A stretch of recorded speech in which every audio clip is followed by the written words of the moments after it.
it's been like 7 co-chairs, all women.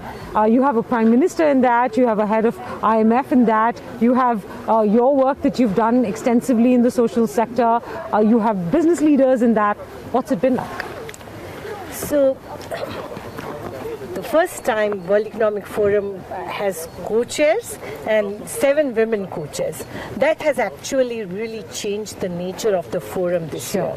The reason is, one, yes, all women co-chair, but also at the same time, the theme of the WEF 2018 is Fractured World, Shaping the Future for the Fractured World.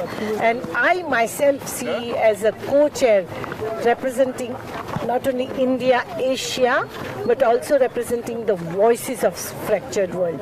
And when I say that, what I mean is that I represent the voices of rural women of India, where I've been working for last 3 decades. I've started when women in rural India, particularly in Maharashtra, 20 years back, wanted to open a bank account. They wanted to plan their lives. They wanted to have a safe place to save their hard-earned money. And banks were not opening the account at that time. So at that time, I started the first rural women's bank, Mann Deshi Bank. And I'm so much excited to share that when these women, they started savings, getting low borrowing, and we were the first bank to launch the pension fund. And all this is a homegrown bank. So our women actually established the bank without any external support. But after that, they started asking that we want access to knowledge, access to technology, access to market, and we started the first business school for rural women. So Mann Deshi has been actually a women-driven organization, and they are own and manage the bank, and they own and manage the business school. And we have a very interesting program of Deshi MBA course, where women get the training to set up the business, and where women cannot come to us, then the bank and the business school goes to them. Okay. So we run the business school on wheels also. Oh. So that's how Mann Deshi is operating in 5 states in India and have been able to reach around 500,000 women in India. Ma'am, I know your work will probably never be done because there will always be women to help, especially in a country like India, right? But I do want to ask, how does participating in something like Davos help further your agenda? What are some of the things you hope 2018 will bring to your battle that will strengthen, your efforts? So it's like when you come to World Economic Forum or a platform like this, where you have a head of the states, where you have a business leaders, you have venture capitalists, you have a social impact investor, you have a social entrepreneurs, and everybody talks about the investment, talks about the finance. But I come from the world where our women talk, where when women talk about it, they say that our capital is our courage. So I just wanted to bring that courage on this platform and showcases that, yes, finance is great, business is great, but the courage is actually real and much more to be felt here.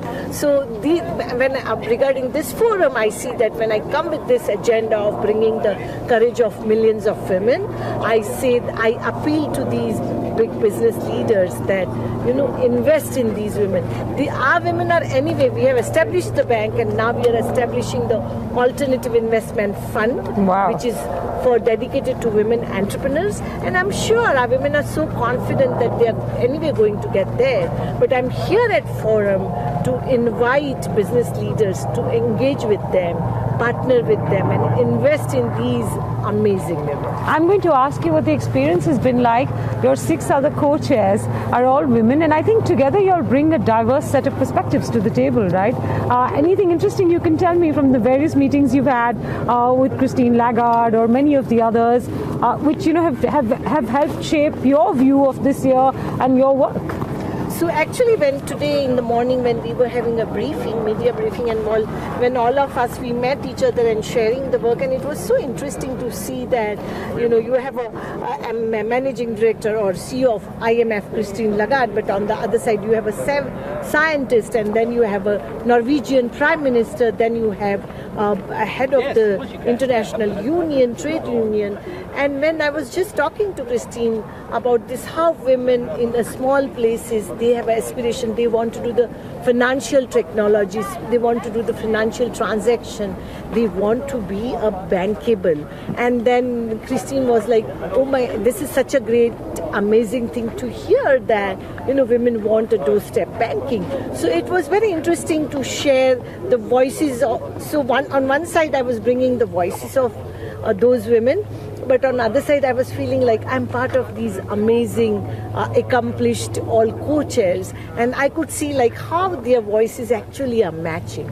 Well, I hope that Davos makes this a regular, that all their co-chairs from here onwards are always women, because what you have recounted for us is by far probably the most inspiring conversation we've had here in the last few days. Thank you very much. Thanks. And thank you for the lovely dash of color that you've brought to the snow here. Thank you.